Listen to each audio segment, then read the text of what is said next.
आगे अब देखिए 3 से 4 दिन मौसम ठीक रहेगा, कोई बारिश की संभावना नहीं है। इस बीच में जैसे आप देख रहे हैं कि पिछले 48 आवर्स में कुछ तापमान में कमी आई है। उसका मुख्य कारण ये रहा कि हिमाचल और आसपास के इलाकों में बर्फबारी हो रही और नीचे भी पंजाब हरियाणा में बारिश हुई, उससे टेम्परेचर कुछ कम आए हैं। तो सिर्फ इतना है कि तापमान आगे कुछ कम रहेंगे और कुछ कोल्ड वेव कंडीशंस भी कहीं पे हो सकती है मॉर्निंग और इवनिंग आवर में। जहाँ तक फॉग की बात है, फॉग की संभावना नहीं है, बहुत कम है, अगर होगी भी तो बहुत कम होगी। और इसके बाद फिर जो है बीच बीच में दिसंबर में कुछ हल्के पश्चिमी विक्षोभ और भी हैं, लेकिन जो भी एकदम से ड्राई सीजन चल रहा था उसको ज़रूर राहत मिली है, क्योंकि ड्राइनेस का पीरियड ख़त्म हो गया है। हालांकि बारिश तो स्लो हुई है, हल्की हुई है, लेकिन इसका फ़ायदा ज़रूर रहेगा, खासकर पोल्यूशन को कम करने में, ड्राइनेस को कम करने में। और जैसे आगे ठंड आएगी तो और ज़्यादा एक तरह से विंटरी सीजन का भी फीलिंग होगा। देखिए कोल्ड वेव का एडवाइजरी है, 3 से 4 दिन का अलर्ट है, येलो अलर्ट कोल्ड वेव का, कि सुबह शाम थोड़ा सा प्रिकॉशन लेना है, क्योंकि टेम्परेचर अब 10 से नीचे आ चुके हैं और मिनिमम टेम्परेचर 10 से नीचे आते हैं तो कोल्ड वेव की संभावनाएं बनती हैं। तो वही ध्यान रखना पड़ेगा। फॉग की जैसे मैंने कहा कि ऐसा नहीं है कि बहुत डेंस फॉग आ जाएगी, लगातार फॉग रहेगी, अगर आएगी भी तो थोड़े समय के लिए मॉर्निंग इवनिंग में कुछ हिस्सों में आ सकती है। आगे अब देखिए 3 से 4 दिन मौसम ठीक रहेगा, कोई बारिश की संभावना नहीं है।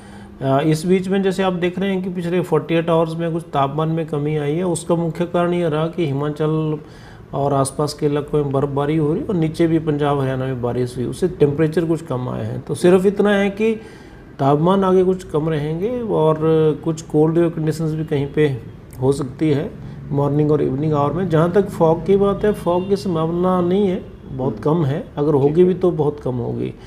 और इसके बाद फिर जो है बीच बीच में दिसंबर में कुछ हल्के पश्चिमी विक्षोभ और भी हैं, लेकिन जो भी एकदम से ड्राई सीजन चल रहा था उसको ज़रूर राहत मिली है, क्योंकि ड्राइनेस का पीरियड ख़त्म हो गया है। हालांकि बारिश तो स्लो हुई है, हल्की हुई है, लेकिन इसका फ़ायदा ज़रूर रहेगा, खासकर पोल्यूशन को कम करने में, ड्राइनेस को कम करने में। और जैसे आगे ठंड आएगी तो और ज़्यादा एक तरह से विंटरी सीजन का भी फीलिंग होगा। देखिए कोल्ड वेव का एडवाइजरी है, 3 से 4 दिन का अलर्ट है, येलो अलर्ट कोल्ड वेव का, कि सुबह शाम थोड़ा सा प्रिकॉशन लेना है, क्योंकि टेम्परेचर अब 10 से नीचे आ चुके हैं और मिनिमम टेम्परेचर 10 से नीचे आते हैं तो कोल्ड वेव की संभावनाएं बनती हैं। तो वही ध्यान रखना पड़ेगा। फॉग की जैसे मैंने कहा कि ऐसा नहीं है कि बहुत डेंस फॉग आ जाएगी, लगातार फॉग रहेगी, अगर आएगी भी तो थोड़े समय के लिए मॉर्निंग इवनिंग में कुछ हिस्सों में आ सकती है। आगे अब देखिए 3 से 4 दिन मौसम ठीक रहेगा, कोई बारिश की संभावना नहीं है। इस बीच में जैसे आप देख रहे हैं कि पिछले 48 आवर्स में कुछ तापमान में कमी आई है। उसका मुख्य कारण ये रहा कि हिमाचल और आसपास के इलाकों में बर्फबारी हो रही और नीचे भी पंजाब हरियाणा में बारिश हुई, उससे टेम्परेचर कुछ कम आए हैं। तो सिर्फ इतना है कि तापमान आगे कुछ कम रहेंगे और कुछ कोल्ड वेव कंडीशंस भी कहीं पे हो सकती है मॉर्निंग और इवनिंग आवर में। जहाँ तक फॉग की बात है, फॉग की संभावना नहीं है, बहुत कम है, अगर होगी भी तो बहुत कम होगी।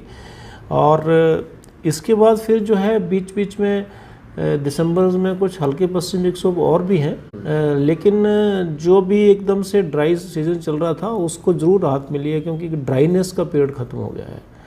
हालांकि बारिश तो स्लो हुई है, हल्की हुई है, लेकिन इसका फ़ायदा ज़रूर रहेगा, खासकर पोल्यूशन को कम करने में, ड्राइनेस को कम करने में। और जैसे आगे ठंड आएगी तो और ज़्यादा एक तरह से विंटरी सीजन का भी फीलिंग होगा। देखिए कोल्ड वेव का एडवाइजरी है, 3 से 4 दिन का अलर्ट है, येलो अलर्ट कोल्ड वेव का, कि सुबह शाम थोड़ा सा प्रिकॉशन लेना है, क्योंकि टेम्परेचर अब 10 से नीचे आ चुके हैं और मिनिमम टेम्परेचर 10 से नीचे आते हैं तो कोल्ड वेव की संभावनाएं बनती हैं। तो वही ध्यान रखना पड़ेगा। फॉग की जैसे मैंने कहा कि ऐसा नहीं है कि बहुत डेंस फॉग आ जाएगी, लगातार फॉग रहेगी, अगर आएगी भी तो थोड़े समय के लिए मॉर्निंग इवनिंग में कुछ हिस्सों में आ सकती है।